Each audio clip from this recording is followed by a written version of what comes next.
পড়ার বিষয় পক্ষ থেকে বলছি, তোমরা যারা ক্লাস 12-এ পড়ো এবং যাদের ফিলোসফি বা দর্শন আছে তাদের জন্য আমরা একটা খুব গুরুত্বপূর্ণ ভিডিও নিয়ে এসেছি। ক্লাস 12-এ ফিলোসফিতে মুখস্থের কিছুই ব্যাপার নেই, এটা তোমরা নিশ্চয়ই জানো, সম্পূর্ণই বোঝার ব্যাপার। এর জন্য তোমাদের যেটা সবার আগে দরকার, যেটার উপর ক্লাস 12-এর পুরো ফিলোসফি দাঁড়িয়ে আছে, সেটা আজকে আমরা তোমাদের বোঝাবো।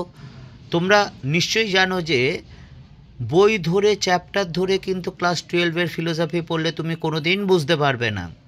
কাজেই যেটুকু দরকার, যখন যেটা দরকার সেটা কিন্তু তোমাকে শিখতে হবে। এবং এর জন্য পড়ার বিষয় পক্ষ থেকে তোমাদের যেটা সবার প্রথমে দরকার, বচন শেখা। হ্যাঁ, এইভাবে তুমি যদি বচনটা শেখো তাহলে তোমার যেগুলো আগে দরকার বা পরে দরকার সেগুলো তুমি কিন্তু সব বুঝে যাবে বা শিখে যাবে। তা যাই হোক, আমরা দেখি বচন কাকে বলে। দেখো, উপরে একদম লেখা আছে দুটি পদের স্বীকৃতি। স্বীকৃতি মানে হয় বলতে হবে, বা অস্বীকৃতি বলতে নয় বোঝাতে হবে, বলা হয় বচন। এখানে দুটি পদ কি?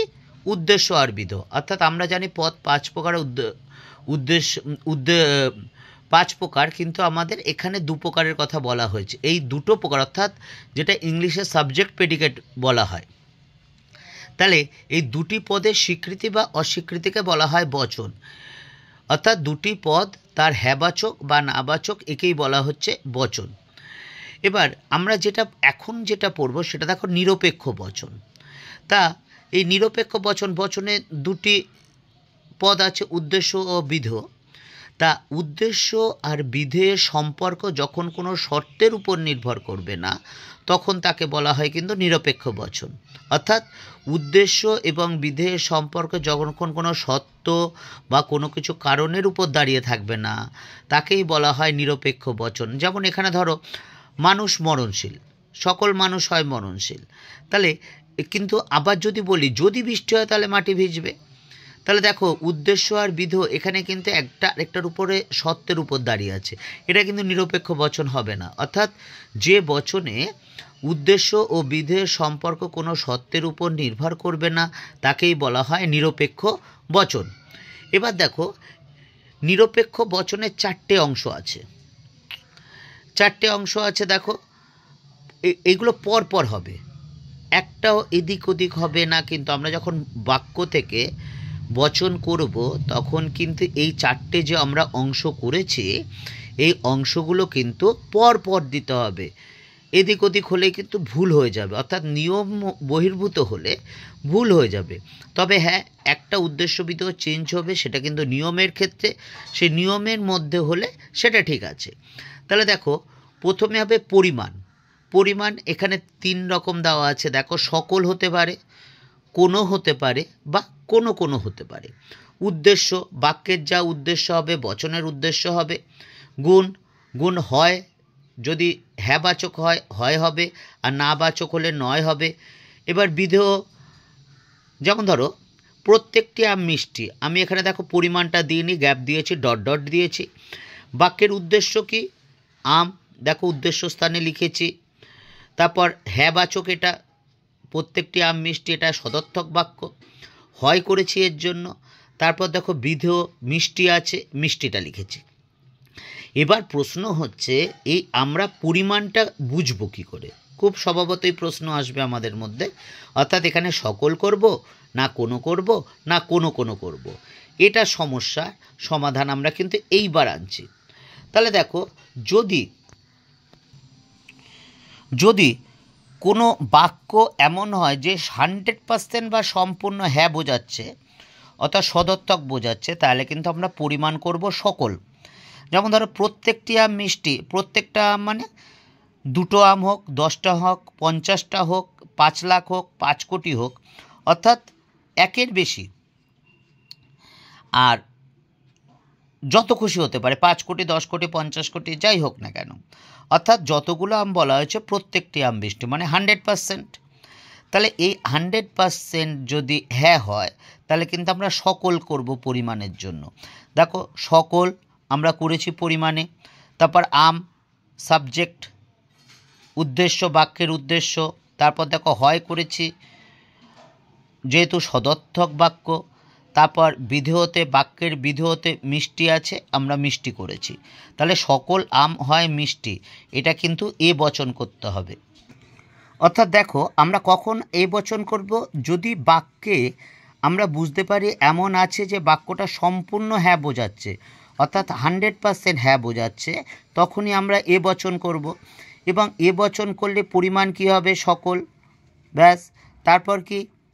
বাক্যের সাবজেক্ট আম আছে, আমরা উদ্দেশ্য জায়গায় আম লিখব।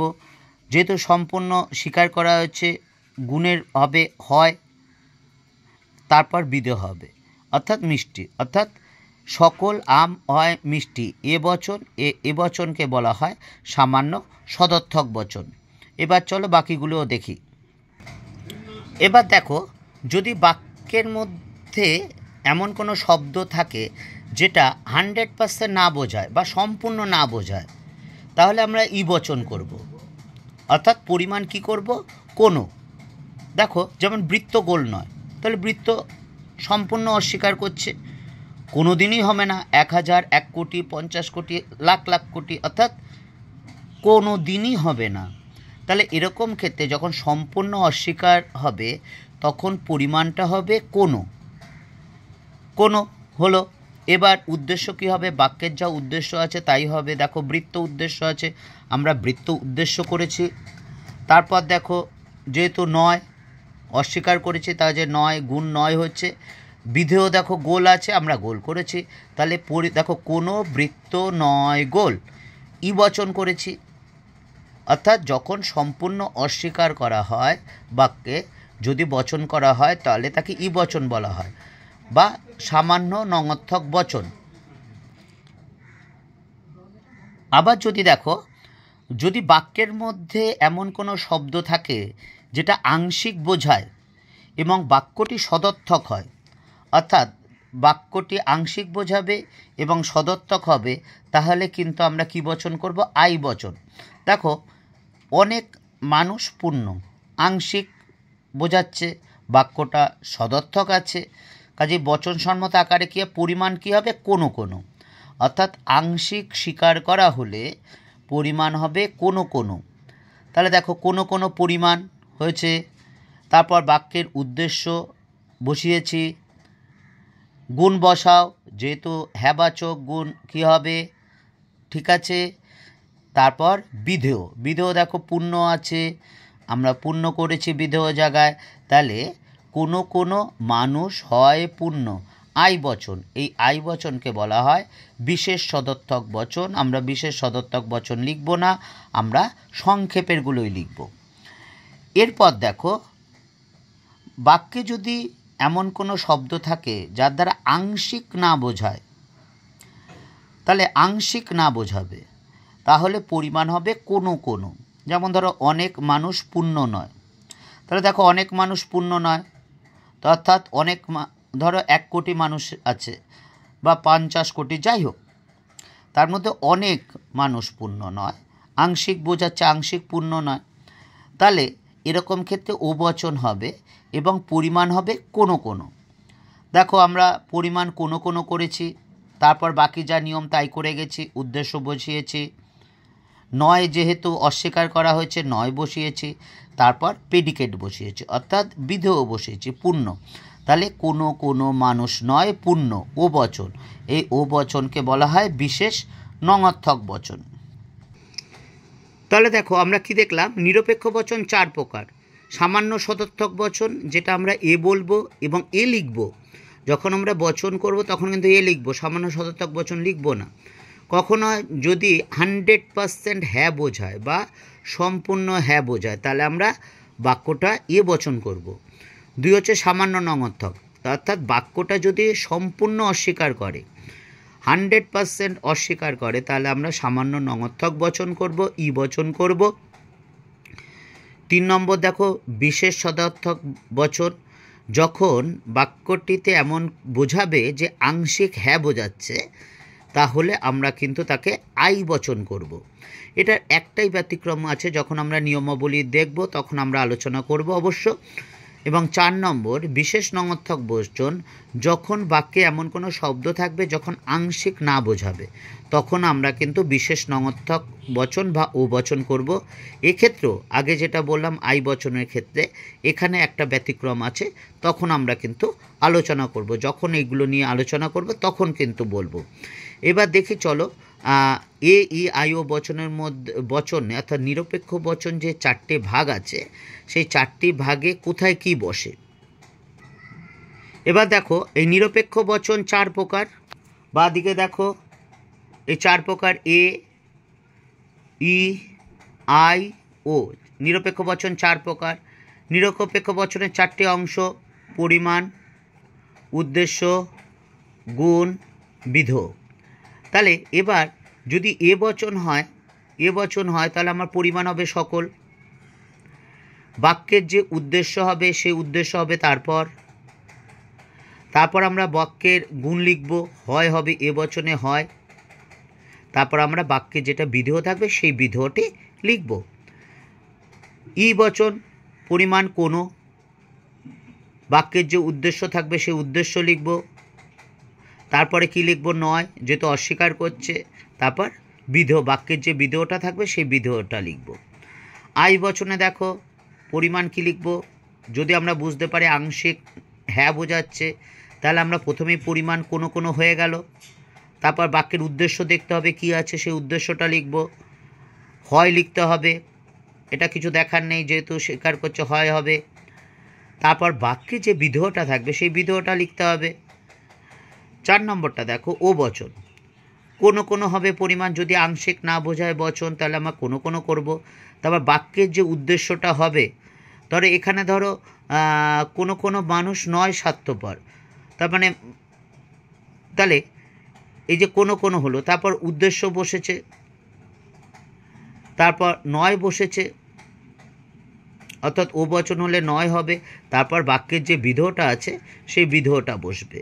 তাহলে তোমরা যদি এইভাবে করো তাহলে কিন্তু বচন শেখা একদম খুবই সোজা। ফিলোসফি ক্লাস 12-এ তোমাদের খুবই সোজা, যদি বুঝতে পারো এর মতো সোজা সাবজেক্ট নেই, এবং অঙ্কের থেকেও ভালো নাম্বার ওঠে। এটা আমাদের এতদিন ধরে অভিজ্ঞতা, এবং যদি তোমাদের ভালো লাগে অবশ্যই চ্যানেলটি দেখো এবং সাবস্ক্রাইব করো এবং বেল আইকন টিপে রেখো, কারণ আমরা শীঘ্রই বচনের যে নিয়মগুলো আছে সেইগুলো নিয়ে আলোচনা করব। এছাড়া আমরা আমাদের এই চ্যানেলে আমরা এডুকেশন, হিস্ট্রি বা পল সায়েন্স নিয়ে আলোচনা করছি, তোমাদের যদি দরকার হয় অবশ্যই দেখো, ভালো লাগলেও জানিও, ভালো না লাগলেও জানিও, অর্থাৎ তোমাদের মতামত কিন্তু আমাদের কাছে খুবই কাম্য। বিগত 23-24 বছরের অভিজ্ঞতার পরিপ্রেক্ষিতে আমরা যে প্রশ্নগুলো নিয়ে আসছি সেগুলো কিন্তু দেখো পরীক্ষায় অবশ্যই আসবে। আমাদের চ্যানেলটা নতুন হতে পারে কিন্তু আমাদের অভিজ্ঞতা কিন্তু দীর্ঘদিনের, কাজে তোমরা যদি দেখো বা আমি যে সাজেশানগুলো করেছি সেগুলো যদি দেখো তাহলে কিন্তু আশা করি অবশ্যই বিশ্বাস করবে। তোমাদের উচ্চ মাধ্যমিক পরীক্ষা 2025 সালের মার্চ মাসের ফার্স্ট উইকেই শুরু, অগ্রিম শুভেচ্ছা রইল, ভালোভাবে পরীক্ষা দাও। অবশ্যই ভালো লাগলে চ্যানেলটি সাবস্ক্রাইব করো। পড়ার বিষয় পক্ষ থেকে অগ্রিম শুভেচ্ছা রইল।